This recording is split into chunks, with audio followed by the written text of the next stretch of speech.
Assalamualaikum warahmatullahi wabarakatuh. He will explain the results of observation of they make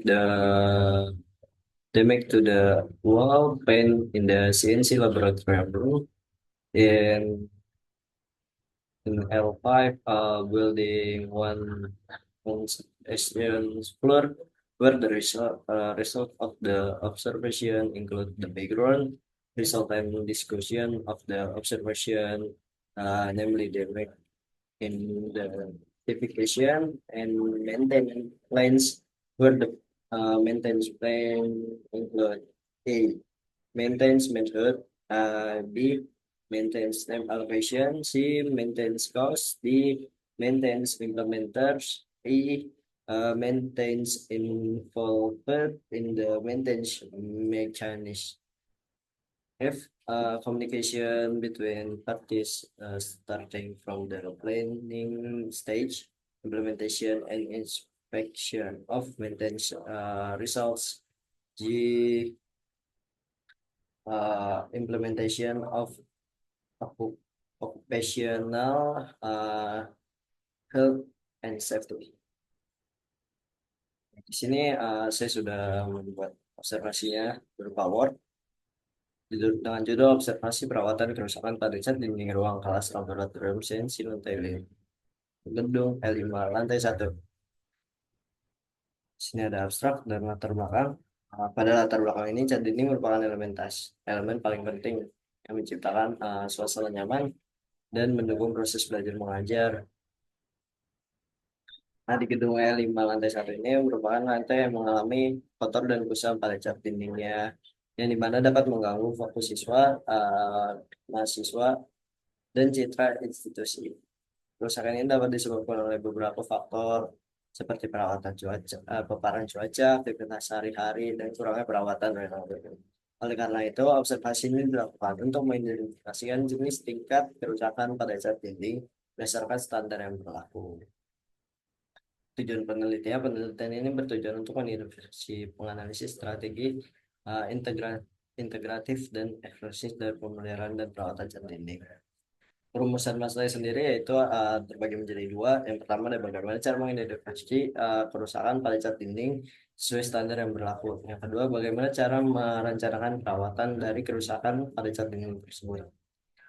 Selanjutnya ada batasan masalah yaitu observasi ini hanya akan membahas perawatan cat dinding. Fokus observasi ini adalah pada identifikasi kerusakan serta perencanaan perawatan cat dinding. Selanjutnya manfaat manfaat penelitian di sini terbagi beberapa manfaat. Yang pertama ada dari identifikasi kerusakan, mana observasi memungkinkan identifikasi kerusakan pada cat dinding secara menyeluruh berdasarkan standar yang ditetapkan.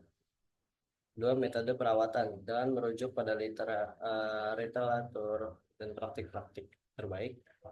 Praktik terbaik, observasi ini memberikan rekomendasi sebagai metode perawatan yang tepat, seperti teknik pengecatan ulang, pembersihan, dan perbaikan area yang rusak. Nah, itu alokasi waktu perawatan. Observasi ini juga berfungsi untuk merencanakan alokasi waktu perawatan yang efisien, sehingga kegiatan perawatan tidak mengganggu proses belajar mengajar. Untuk selanjutnya adalah biaya perawatan dengan melakukan observasi, estimasi biaya perawatan dapat dilakukan secara akurat. Nah, ini penting untuk perencanaan anggaran dan memastikan penggunaan sumber yang efisien. Selanjutnya pelaksanaan perawatan, di mana observasi ini membantu dalam menentukan orang atau tim yang akan melakukan perawatan. Selanjutnya pihak-pihak yang terlibat dalam proses ini, perawatan observasi mengidentifikasi pihak-pihak yang terlibat seperti manajemen gedung, staf pemeliharaan, dan pengawas. Selanjutnya komunikasi antar pihak, observasi ini menentukan pentingnya komunikasi yang efektif antara semua pihak. Selanjutnya ada K3 dalam setiap tahap perawatan. Observasi ini juga memperhatikan aspek K3 seperti identifikasi risiko, penanganan material berbahaya, dan pelaksanaan prosedur keselamatan. Selanjutnya tinjau pusaka, di sini ada perawatan cat Dinding di ruangan memiliki signifikan terhadap kualitas lingkungan belajar. Di sini ada menurut Thomas et al. Pada 2010. Terus ada di sini ada beberapa daftar pustaka yang saya pakai.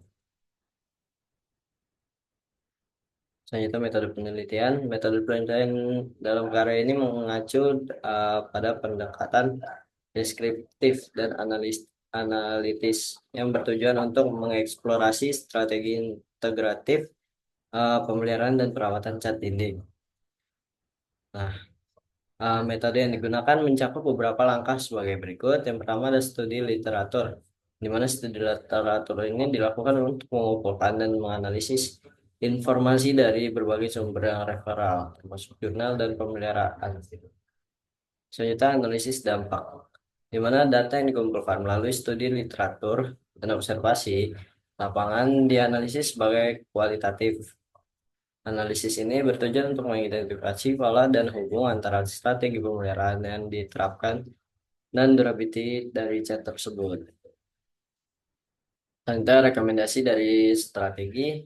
Berdasarkan analisis yang dilakukan, penelitian ini akan memberikan rekomendasi strategi pemeliharaan yang terintegrasi mencakup pemeliharaan materi yang tepat. Saya ada hasil pembahasan. Nah, di mana hasil dan pembahasan itu ada A, identifikasi kerusakan. Nah, dari ukuran komponen yang bangunan yang rusak itu luas dindingnya 21 meter persegi dengan panjang bangunan 7 meter dan tinggi bangunan 3 meter. Nah, ukuran komponen bangunan yang perlu mendapatkan perawatan yaitu 5 meter persegi. Area yang kotor dan berjamur, kotor dan debu. Terus ada area yang mengelupas catnya itu sekitar 2 meter persegi dan area retakan sekitar 1 cm atau 0,01 meter persegi. Selanjutnya identifikasi kerusakan berdasarkan standar SNI. Kerusakan cat yang mengelupas, di sini ada SNI 036386 tahun 2000. Dengan deskripsi cat yang mengelupas dapat disebabkan oleh ketinggian kelembapan dan tinggi aplikasi cat yang tidak sesuai. Dan kita ada kerusakan kotor yang kusam dengan deskripsi kotoran yang jamur dapat mempengaruhi penampilan daya dan retakan cat. Kerusakan retakan dengan deskripsi retakan yang dapat menyebabkan kelembapan masukan ini yang akibat kerusakan lebih lanjut pada cat. Metode rencana perawatannya itu ada dan B, ini rencana perawatan. Pertama, pembersihan, lalu perbaikan retakan dan pengecatan. Kalau kasih waktu perawatannya sendiri, pembersihan 1 hari, pembersihan retakan 1 hari, pengecatan 2 hari, jadi totalnya 4 hari. Di sini ada biaya perawatan. Di sini pelaksanaan perawatan, pihak-pihak yang terlibat, komunikasi antar pihak, dan juga ketiga. Selanjutnya ada kesimpulan dari observasi perawatan cat dinding pada ruang CNC di laboratorium gedung E5 lantai 1 menunjukkan adanya masalah signifikan berupa kotoran dan kusam pada cat dinding. Berdasarkan identifikasi kerusakan, ditemukan bahwa faktor-faktor yang seperti kelembapan dan metode aplikasi yang kurang tepat berkontribusi terhadap kondisi tersebut. Jadi di sini memakai beberapa jurnal. Nah, dengan demikian observasi ini tidak hanya mengidentifikasi masalah, tetapi juga memberikan rencana konkret untuk perawatan yang dapat meningkatkan kondisi dan estetika ruang kelas dari laboratorium sains. Untuk referensi yang saya pakai ada 3 referensi dari jurnal. Di sini saya sertakan linknya. Mungkin sekian yang dapat saya sampaikan. Kurang lebih mohon maaf. Wassalamualaikum warahmatullahi wabarakatuh.